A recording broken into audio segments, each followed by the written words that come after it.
কৃষ্ণপ্রেমী গুণী শ্রোতাজনেরা, আজ বুদ্ধ পূর্ণিমা।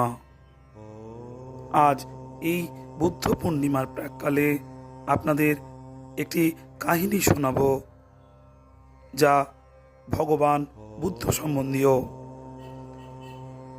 শ্রোতাজনেরা, ভগবান বুদ্ধের মাথায় 108টি শামুক থাকে কেন তা জানেন কি?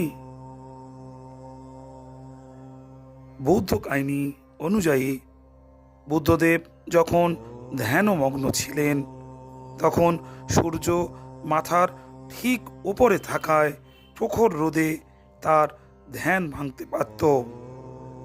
তখন একটি শামুক সেখানে এসে বুদ্ধের ধ্যানভঙ্গের আশঙ্কা করে।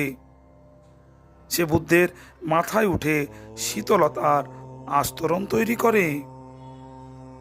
তাকে দেখে আরও 108টি শামুক ভগবান বুদ্ধের মাথায় উঠে বসে।